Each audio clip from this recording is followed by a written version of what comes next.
The Quartermaine empire shattered, Tracy discovers Monica's real will and a secret daughter. Port Charles is no stranger to bombshells, but the one that just detonated in the hallowed halls of the Quartermaine mansion threatens to redefine the family's legacy forever. In a stunning turn of events, the formidable Tracy Quartermaine has unearthed a secret so profound it could dismantle the very foundation of the family she has fought so ruthlessly to control. The will that the family has operated under, the one that divided Monica Quartermaine's assets, has been revealed as a masterful fake. The real document, hidden away for years, contains a revelation that leaves even the unflappable Tracy speechless. Monica had a daughter no one knew existed, and she has inherited everything. The discovery was almost cinematic. Tracy, in one of her characteristic moods of restless energy, was rummaging through the late Dr. Alan Quartermaine's old study, a room she rarely entered but felt compelled to on this particular afternoon. She wasn't looking for anything specific, perhaps just a familiar ghost to argue with. Her fingers, draped in expensive jewels, traced the spines of old medical journals and classic novels. One book, a leather-bound collection of Emily Dickinson poems, felt slightly out of alignment. With a curious tug, it came loose from the shelf, revealing not a solid back, but a small, hollowed-out compartment. Inside was a single, cream-colored envelope, the paper yellowed with age. On the front, in Monica's elegant, familiar script, were 3 words, "My true wishes." Tracy's heart hammered against her ribs. This was not the official, lawyer-approved will they had all fought over. This was something else, something personal, something secret. With trembling hands, she broke the seal and unfolded the document within. As her eyes scanned the legal text, the color drained from her face. The initial paragraphs confirmed her deepest suspicion. The will probated after Monica's passing was a forgery, a decoy. But what came next was the true shock, a twist so audacious it could only have been orchestrated by Monica Quartermaine herself. To my daughter, Layla, the will read, the child I was forced to give up, the one I loved from a distance and prayed for every day of my life, I bequeath my entire estate. This includes my shares of Elk, all personal property, financial holdings, and the proceeds from my life's work. It is my deepest hope that this will provide you with the security and opportunities I could not. May you live a full and happy life, knowing you were always loved. Tracy sank into Alan's old leather chair, the document fluttering in her hand.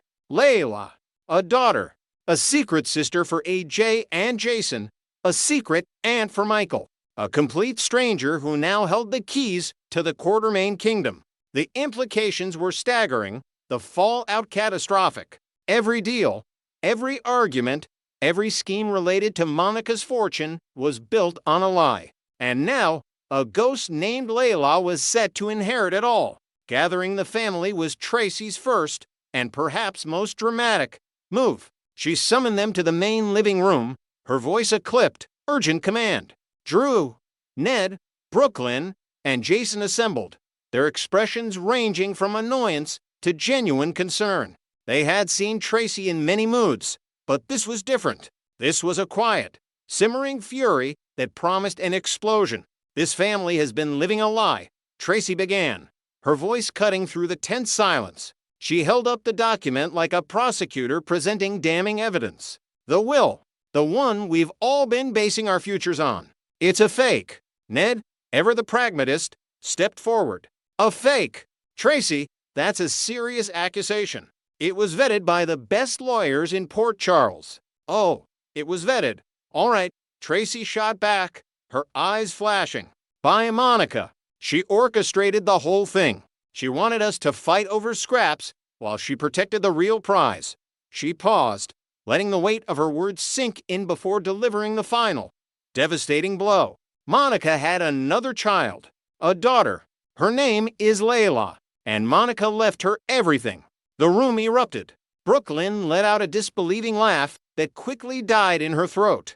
Ned began pacing, his mind already calculating the catastrophic impact on ELQ. Drew stood frozen, a look of profound hurt and confusion on his face.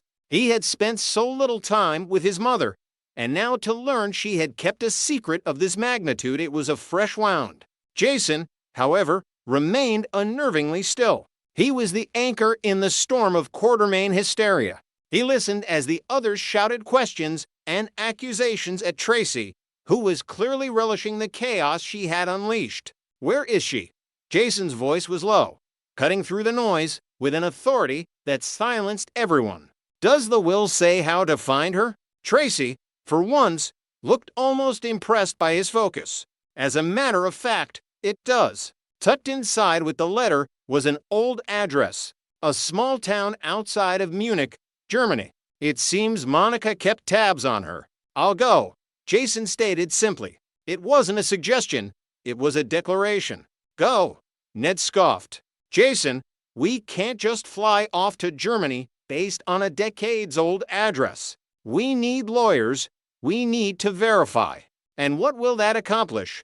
"Ned," Jason interrupted, his gaze steady. "We can sit here and argue while a stranger controls our family's company, or we can go to the source. I need to see her. I need to understand why Monica did this." He looked at Drew, a flicker of shared understanding passing between them. This wasn't just about ELQ. It was about the mother they both lost, and the sister they never knew they had. The decision was made. Within hours, Jason was on a plane, the worn address clutched in his pocket. He left behind a family in turmoil and a future that was terrifyingly uncertain. The Quartermain Empire, once a seemingly unshakable institution, now balanced on the shoulders of an unknown woman in a foreign country. Meanwhile, in a quiet, sun-drenched apartment in a picturesque German town, life continued in blissful ignorance. Layla, a woman in her early 30s, with her mother's dark, intelligent eyes, worked as a freelance art restorer. Her small studio was filled with the scent of linseed oil and old canvases. She was meticulously cleaning a 17th century landscape, her hands steady and her mind focused. She thought of her life as simple, perhaps a little lonely, but her own. She knew she was adopted, loved dearly by the parents who raised her, but the curiosity about her birth mother had always been a quiet background hum in her life. She had no idea that her quiet world was about to be irrevocably shattered. She didn't know that her birth mother was a powerful, wealthy woman named Monica Quartermain. She couldn't fathom that she was now the heir to a vast fortune and a central player in a family drama that would rival the operas she sometimes listened to while she worked. As Jason's plane touched down in Germany, the question hung in the air, thick with anticipation. What will happen when the stoic enforcer of Port Charles comes face to face with the unsuspecting heir to the Quartermain throne? Will Layla accept her new reality, or will she reject the legacy and the family that comes with it? One thing is certain in Port Charles: secrets never stay buried for long. And this one, when it finally comes to light, will change everything. Next, we will learn about the explosive tensions and shocking twists brewing in Port Charles for the week of November 3rd, where family secrets unravel and lives hang in the balance. As the Quartermain legacy faces its toughest test yet, loyalties shift dramatically, pulling beloved characters into a web of deception, danger, and unexpected alliances that could redefine the town's power dynamics forever. Kicking off the week on Monday, November 3rd, Tracy Quartermain emerges as the undisputed queen of strategy, clutching a game-changing discovery that tilts the scales in her favor amid the ongoing battle over the Quartermain estate. In a moment straight out of a classic family feud thriller, Tracy uncovers Monica Quartermain's original will hidden away in a dusty box stuffed with Alan Quartermain's cherished diplomas from his early medical days documents that reveal clauses, long buried, potentially stripping certain heirs of their claims and bolstering Tracy's iron grip on ELQ shares. This find isn't just paperwork, it's a ticking bomb for the Quartermain dynasty, hinting at hidden stipulations about charitable trusts and unspoken alliances from Alan's final years that could expose vulnerabilities in the family's financial empire, forcing everyone to question who truly deserves the fortune built on decades of corporate intrigue. Meanwhile, Drew Kane's world crumbles as he's left reeling from the chaos, his carefully laid plans derailed before they even begin, especially when the mischievous Outback, the loyal family dog with a penchant for mischief inherited from his rambunctious litter, snatches the crucial papers that shady operative Ronnie Bard was meant to forge signatures on during a clandestine late-night drop-off. Picture the scene, Outback bounding through the manicured gardens of the Quartermain mansion, papers fluttering like confetti in the autumn wind, while Drew watches in horror. His military-honed instincts failing against a four-legged saboteur, this not only delays Ronnie's illicit scheme, but amplifies Drew's paranoia, making him suspect sabotage from within the family circle, perhaps even a vengeful relative with old grudges against his presumed identity as Jason Morgan's twin. Over at Port Charles University, the academic halls turn into a hotbed of espionage as Britt Westburn gets busted red-handed rummaging through Professor Henry Dalton's cluttered office, her gloved hands rifling drawers for intel on his latest research into genetic anomalies that tie back to the town's shadowy medical history. Just moments earlier, Emma Scorpio Drake and her cunning partner Joe Palmieri had been deep in their covert operation, whispering about hacking Dalton's computer to uncover links to long-lost Quartermain experiments, only for Emma to burst in and catch Britt mid-snoop, sparking a tense standoff where accusations fly about corporate espionage and personal betrayals. Emma's shock could unravel their plot, especially if Britt reveals she was tipped off by a mysterious Quartermain insider seeking to protect family secrets at all costs. Across town, Sonny Corinthos turns to his trusted confidant Alexis Davis in a raw, heartfelt plea, urging her to pivot her suspicions away from his son Michael Corinthos in the investigation into Drew's recent shooting, emphasizing Michael's alibi tied to a late-night charity event and the real culprit's trail leading toward international arms dealers with grudges against Drew's Navy SEAL past. Sonny's desperation here underscores his protective fatherly instincts, potentially straining his bond with Alexis if she digs deeper into Michael's volatile temper, while hinting at broader mob undercurrents where the shooting was no random act, but a calculated strike to eliminate Drew's influence in ELQ boardroom battles. Shifting gears to Tuesday, November 4th, Portia Robinson unleashes a torrent of sharp, no-holds-barred criticism on Police Commissioner Jordan Ashford, cornering her in the dimly lit corridors of General Hospital to lambast the reckless decision to hint at a possible pregnancy to Curtis Ashford during a heated argument over his gambling relapse. Portia's words cut deep, drawing from her own history of medical mishaps and family heartbreaks, warning Jordan that such revelations could shatter Curtis's fragile recovery and ignite a custody war if the pregnancy rumor proves true, adding layers to Portia's protective stance. As a mother and doctor, she invents a scenario where Jordan's slip might stem from stress-induced hallucinations tied to an undiagnosed condition, forcing the commissioner to confront her own vulnerabilities in a town rife with medical mysteries. Elsewhere, Britt Westburn receives a chilling, anonymous warning that sends shivers down her spine, laced with veiled threats about her Huntington's disease progression and the dangers of meddling in university affairs. Suspects abound, from the enigmatic Jen Sidwell with his shadowy pharmaceutical ties,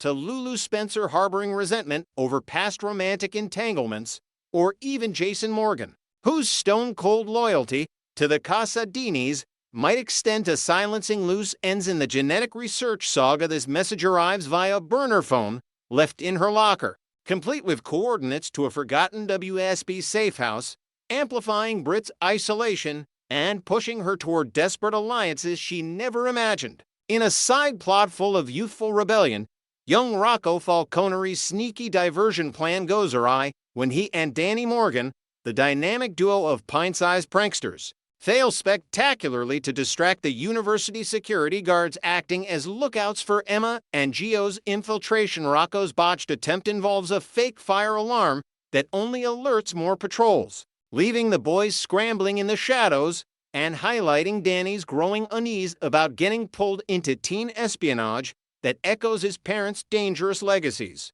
Tensions escalate as Alexis Davis and Drew Kane lock horns in a fiery confrontation at the Metro Court, where Drew appears to backpedal on their shadowy agreement to manipulate ELQ voting rights. His rattled nerves from the dog incident fueling doubts about Alexis's legal maneuvers and exposing cracks in their uneasy partnership born from shared secrets about Drew's memory recovery. To cap the day, Martin Gray seeks solace in a quiet conversation with Laura Collins at her mayoral office, confiding details of a blackmail scheme targeting his law firm that involves falsified documents from the Casa Dini vault.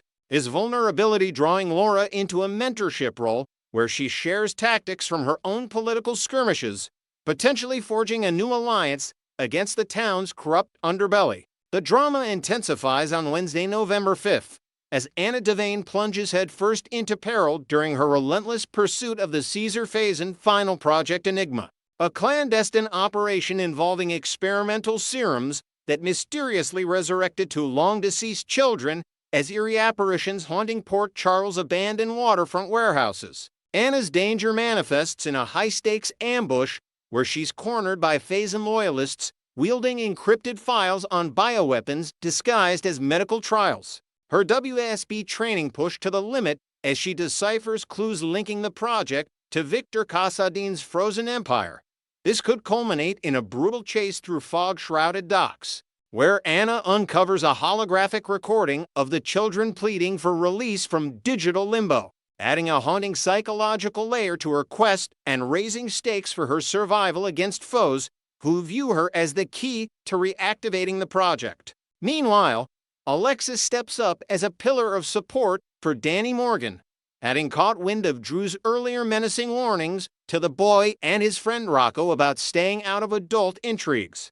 Her maternal instincts kicking in to shield Danny from the psychological toll of his family's mob-tainted world, perhaps by arranging a safe haven at the Davis home, complete with heart-to-heart talks on resilience drawn from her own custody battles. Joe Palmieri emerges as the calming influence in the escalating university caper, using his level-headed demeanor to talk down either the impulsive Emma from rash actions post-Brit's intrusion or the jittery Ronnie Bard from bailing on their forged document scheme. His words laced with insights from his immigrant family background on the perils of unchecked ambition in a cutthroat town like Port Charles. Sonny Corinthos orchestrates a discreet rendezvous with Justine Turner in a secluded booth at his waterfront warehouse, hashing out strategies to neutralize threats from the PCPD's widening net. Their discussion delving into off-the-books evidence that could exonerate key players while exposing corrupt cops on the payroll. Felicia Scorpio and Damian Spinelli share a sigh of relief over a narrowly averted crisis involving a hacked Metro Court database that nearly exposed their joint investigation into corporate fraud. Their relief tempered by Spinelli's geeky analysis of the breach's sophistication, hinting at a larger cyber threat from Sidwell's tech empire. Thursday, November 6th, brings a blast from the past as a well-known figure touches down in Port Charles, speculated to be Valentin Casadini himself, dramatically transferred from the high-security Steinmauer prison to the more local Pentonville facility amid whispers of a witness protection deal gone sour. His arrival stirs the pot, potentially reuniting him with old flames and enemies in explosive ways, as Valentin plots his next move from behind bars using smuggled chess pieces symbolizing his strategic mind. Tracy Quartermain, meanwhile, rolls up her sleeves for an uphill battle to authenticate the unearthed will, navigating a labyrinth of legal hurdles, including forensic analysis of the documents inked dating back to the 1980s and depositions from elderly Quartermain associates who recall Monica's secretive drafting sessions, her determination clashing with opposition from board members fearing dilution of their stakes and adding tension to family dinners turned interrogation rooms. Jocelyn Jacks gets handed an intriguing new task at PCU, perhaps spearheading a student-led expose on campus security lapses that ties into the Dalton office break-in.